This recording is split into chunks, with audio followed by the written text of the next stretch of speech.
The spark that ignited Hell Commander Sarah Chen stood at the observation deck of Titan Base, watching the distant glow of Saturn's rings dance in the cosmic darkness. The coffee in her metal cup had gone cold hours ago, but she held it anyway, finding comfort in the familiar weight. 23 years of military service had taught her to appreciate quiet moments like these. They never lasted long. The communication terminal behind her crackled to life, breaking the peaceful silence. Commander Chen to the bridge immediately. Priority Alpha message incoming from Earth Command. The voice belonged to Lieutenant Rogers, and Sarah could hear the tension threading through his usually steady tone. She set down her cup and made her way through the corridors of Titan Base. Humanity's most advanced military installation in the outer system. The base housed over 15,000 personnel, all dedicated to maintaining peace in the solar system and protecting human interests throughout the galaxy. For the past decade, that peace had held steady. The Galactic Council had accepted humanity as a minor but growing player in interstellar politics. Trade agreements flourished, and diplomatic relations remained cordial if distant. Sarah entered the command bridge to find her senior staff gathered around the central holographic display. Their faces were grim, and she immediately knew something terrible had happened. Admiral Jackson Torres appeared on the main screen, his weathered features carved with lines of barely controlled rage. Sarah, Torres began without preamble. Ceres Research Station was attacked 4 hours ago. Total destruction. No survivors. The words hit Sarah like a physical blow. Ceres Station was home to 3,000 civilian researchers and their families, including her younger brother Marcus. The station was dedicated to agricultural development, working to create sustainable food sources for humanity's expanding colonies. It was as far from a military target as possible. Who was responsible? Sarah asked, though she already suspected the answer. The Zephyrian Empire, Torres confirmed. Their war chief, Zixtal, the Merciless, broadcast a message claiming responsibility, called it a demonstration of power, and a warning to lesser species who forget their place. Sarah felt something cold settle in her chest. A familiar sensation she hadn't experienced since the border wars 15 years ago. The Zephyrians were a warrior culture that dominated 3 solar systems through brutal conquest. They viewed humanity as weak, calling them soft-flesh creatures who relied too heavily on technology and diplomacy. "What are our orders, Admiral?" Sarah kept her voice steady, professional. Torres leaned forward, his eyes burning with determined fury. "The President has authorized Operation Starfall. We're not filing complaints with the Galactic Council. We're not seeking diplomatic solutions. We're going to show the galaxy what happens when you murder our people." The Admiral continued, "Sarah, your leading strike force, Alpha, your target, is the Zephyrian military complex at Ragnar Prime, their main shipyard and weapons facility. Intelligence suggests they have over 50,000 military personnel stationed there." Sarah nodded slowly. Ragnar Prime was considered impregnable, protected by energy shields, orbital defense platforms, and an entire fleet. It was also deep in Zephyrian space, surrounded by their territory. Attacking it would be considered an act of total war. "What's our timeline?" she asked. 72 hours. We've already begun moving assets into position. The new destroyers will spearhead the assault." "Sarah, this isn't just about retaliation. We need to send a message that humanity will not be pushed around anymore." After the briefing ended, Sarah stood alone on the bridge, staring at the tactical display showing Ragnar Prime. The facility was massive, a sprawling complex of shipyards, barracks, and weapons factories built into the surface of a dead moon. Attacking it would require precision, overwhelming force, and complete commitment to seeing it through. She thought about Marcus, brilliant and gentle Marcus, who had dedicated his life to feeding hungry colonies.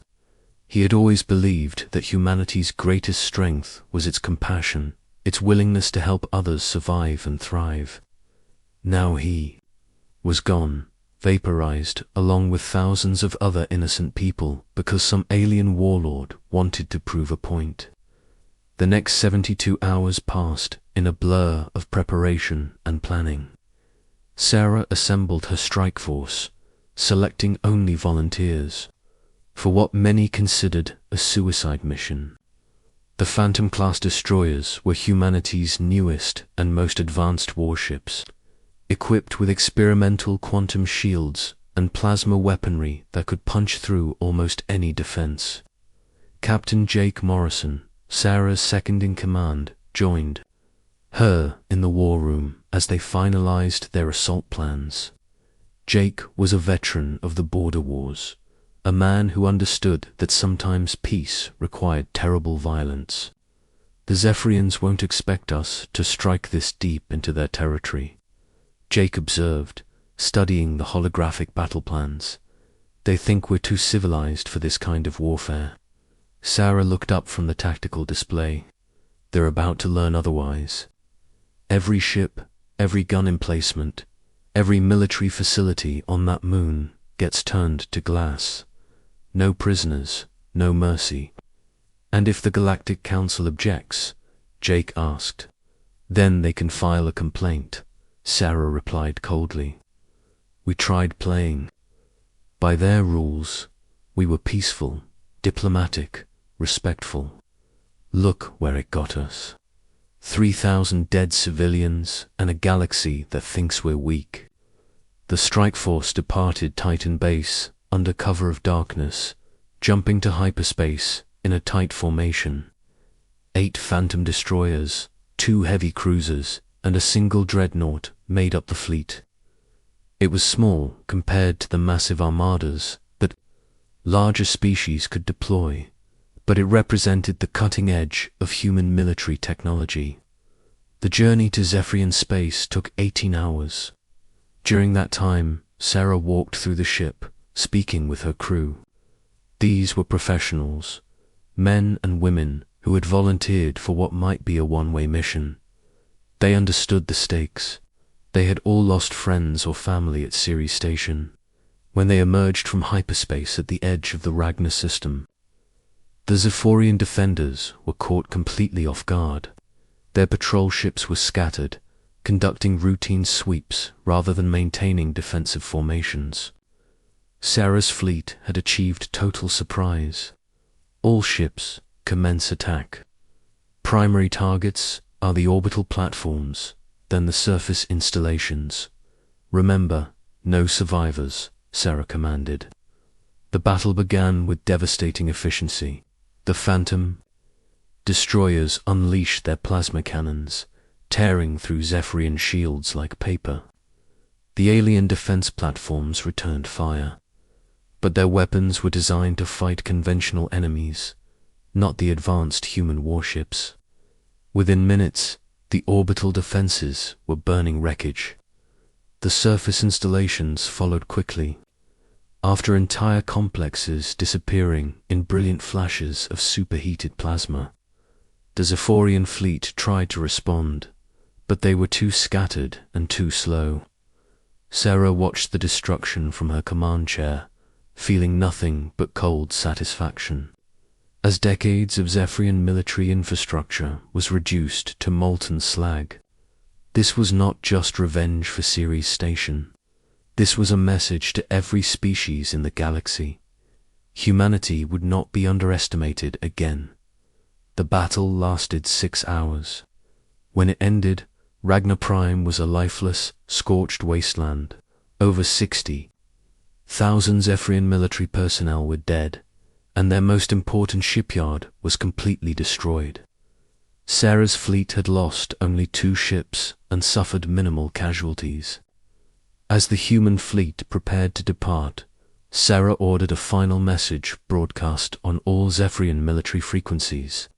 Her face appeared on screens throughout their territory, her expression calm but her eyes burning with lethal promise. "This is Commander Sarah Chen of the Terran Defense Force," she began.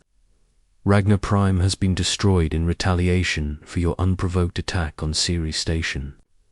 This is what happens when you murder innocent humans. We are no longer the peaceful species you remember. We are no longer afraid of war.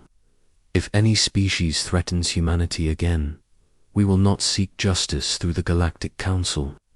We will bring justice ourselves, and it will be absolute." The message spread throughout the galaxy within hours. Emergency sessions were called on dozens of worlds. The Galactic Council, for the first time in centuries, found themselves speechless. Humanity, the species they had dismissed as technologically inferior and too peaceful to be a real threat, had just demonstrated military capabilities that rivaled the greatest powers in known space. Sarah returned to Titan Base, a hero to humanity and a war criminal to much of the galaxy. She didn't care about their opinions anymore. The galaxy had shown its true nature when it allowed the Ceres massacre to happen without consequences. Now, humanity would show its true nature in return, and the universe would learn to fear the species that had once begged for acceptance. **. The galaxy learns to fear humanity. The emergency session of the Galactic Council convened 12 hours after the destruction of Ragnar Prime. Representatives from 47 species gathered in the ancient chambers on Nexus Station, their voices rising in panic and outrage. Council Speaker Velanara, a graceful Altarian with silver-blue skin and 4 delicate arms, called for order as the chamber erupted in chaos. "The humans have gone too far," shrieked Ambassador Kexter from the insectoid Vrex Collective. "This was not warfare, this was genocide. 60,000 Zephyrians dead without warning, without mercy. The Zephyrians started this conflict," countered Ambassador Elena Baskiseths, representative. To the council, she stood calmly at her podium while fury raged around her, her dark eyes showing no regret for her species' actions. "They murdered 3,000 innocent civilians. We simply responded in kind. Responded in kind." Velanara's telepathic voice echoed through the chamber's translation systems. "You obliterated an entire military complex. This level of retaliation is unprecedented in civilized space." Alina smiled coldly. "Perhaps that's because civilized space has never properly threatened humanity before. You've learned something about us today, Council Speaker. We don't forgive, and we don't forget." The debate raged for hours, but Commander Sarah Chen was not listening to diplomatic protests. She was planning humanity's next move from her new command center on Lunar Base, Earth's moon. In the 3 weeks since Ragnar Prime, everything had changed. Earth's military had been reorganized under the newly formed Terran Empire, with Admiral Torres promoted to Supreme Commander and Sarah elevated to the rank of Fleet Admiral. The human fleet had grown exponentially. Shipyards across the solar system worked around the clock, producing advanced warships using technology that had been kept secret for decades. The Phantom destroyers that had shocked the galaxy at Ragnar Prime were just the beginning. New classes of vessels emerged from Earth's foundries: Reaper-class heavy cruisers, Nemesis-class battle carriers, and the massive Titan-class dreadnoughts. Admiral Chen, Captain Morrison, entered her office with the latest intelligence reports. Long range reconnaissance indicates the Zephyrians are massing their remaining fleet near their home system. It looks like they're preparing for a counterattack. Sarah studied the holographic display showing enemy fleet positions. Even after the destruction of Ragnar Prime, the Zephyrians still commanded impressive military forces. Their warrior culture made retreat impossible, even in the face of superior technology. "Let them come," Sarah said quietly. "We've been too reactive. It's time to take the initiative." Over the following months, humanity launched a campaign of expansion that shocked the galaxy. Using their advanced ships and ruthless tactics, human forces seized control of 17 star systems, establishing military bases and claiming resource-rich worlds. They didn't seek the Galactic Council's approval or attempt diplomatic negotiations. They simply took what they wanted and dared anyone to stop them. The galaxy's response was predictable. Dozens of species, terrified by humanity's sudden aggression, began forming defensive alliances. The most significant was the coalition of civilized worlds, led by the ancient ethereal collective and including over 20 major species. Their combined fleets numbered in the thousands of ships. Sarah received the coalition's ultimatum while reviewing reports from the newest human colony on Kepler-4 for to be. The message was delivered by a holographic projection of the Hive Queen, Kistara, a massive insectoid creature whose species had ruled a galactic sector for over 1,000,000 years. "Humans of Earth," the Queen's translated voice buzzed with authority. "Your species has violated every principle of civilized conduct. You have murdered peaceful soldiers, seized sovereign territory, and ignored the laws that govern interstellar relations. Withdraw from all occupied systems within 30 standard days, or face the combined might of the coalition. We offer you this single chance at redemption." Sarah's response was broadcast throughout the galaxy. Standing before the flags of humanity's new empire, she delivered her reply with cold precision. "Queen Kestera, representatives of the coalition, you mistake our recent actions for aggression. This is not conquest. This is evolution. For generations, humanity accepted a minor role in galactic affairs, content to be overlooked and underestimated. The massacre at Ceres Station taught us that mercy is seen as weakness, and weakness invites attack." She paused, her gaze steady and unforgiving. "We reject your ultimatum. The systems we have claimed will remain under human control. If the coalition wishes to contest this, they are welcome to try. But understand this, we are no longer the species that begs for acceptance. We are the species that takes what it needs and destroys what threatens it." The coalition's response came 31 days later. A massive fleet of over 3,000 ships emerged from hyperspace at the edge of the Sol system, intent on forcing humanity back to its home planet. It was the largest military force ever assembled in known history, representing the combined might of the galaxy's most powerful civilizations. Admiral Torres commanded the defense of Earth from his flagship, the massive dreadnought Retribution. Sarah led the second fleet from her command ship, the newly commissioned Humanity's Wrath. The human forces numbered only 800 ships, but they were equipped with technology that the coalition had never encountered.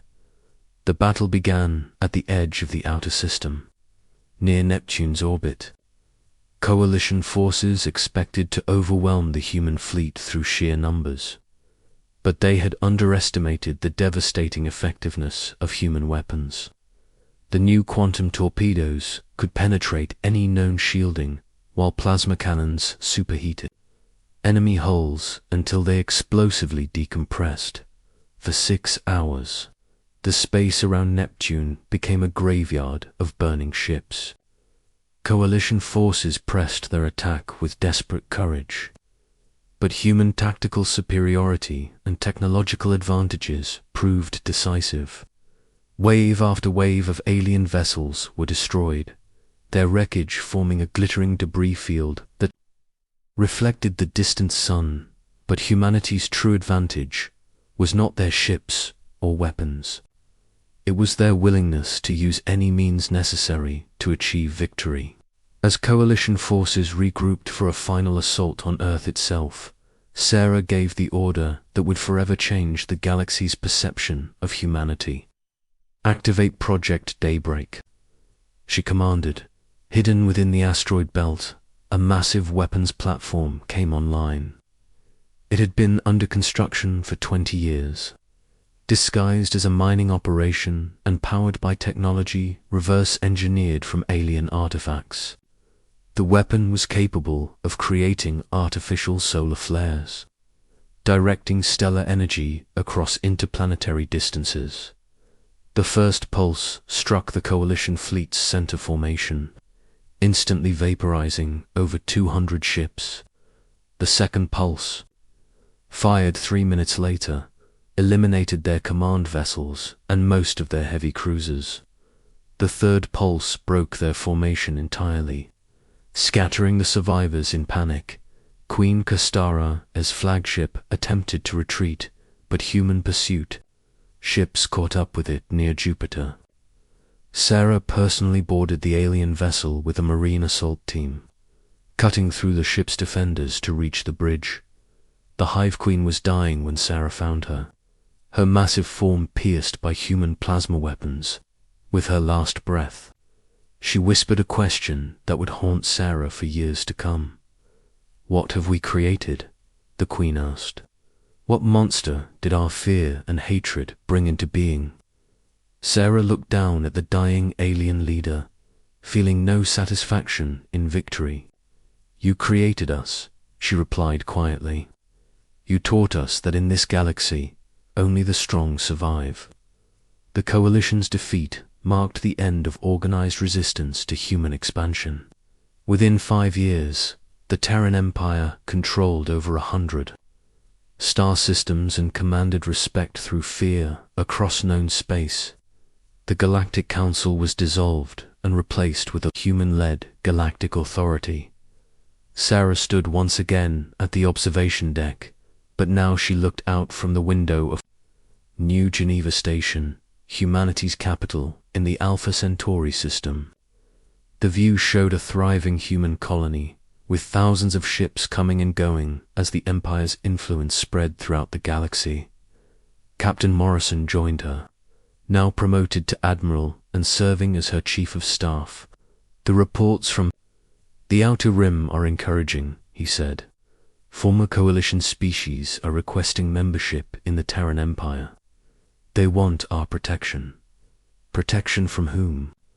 Sarah asked, though she already knew the answer. "From us," Morrison replied honestly. "They've seen what we do to enemies. Now they want to be friends." Sarah nodded slowly, understanding the terrible truth of their situation. Humanity had won everything they had ever wanted: respect, territory, influence, and security. They had become the dominant species in the galaxy, feared and obeyed by civilizations that had once looked down on them. But the cost of that victory was becoming clear. In their determination to never again be vulnerable, they had transformed from explorers and dreamers into conquerors and executioners. The species that had once reached for the stars with hope now ruled them with an iron fist. "Do you ever regret it?" Morrison asked quietly. "What we became after Ceres?" Sarah was quiet for a long time, thinking about her brother Marcus and the gentle researcher he had been. He would have been horrified by what humanity had become, but he would also be alive to voice that horror if they had shown such strength. "Earlier, no," she finally answered. "I regret that we waited so long to show our true nature. The galaxy respects strength, Jake. Everything else is just wishful thinking." As she spoke, reports came in of 3 more species requesting to join the Terran Empire. The expansion continued, driven by a combination of fear and pragmatism. Humanity had learned the most important lesson the galaxy could teach. Mercy was a luxury that only the powerful could afford. And now, for better or worse, humanity was the most powerful species in known space. The question was not whether they would use that power, but how far they would go to keep it.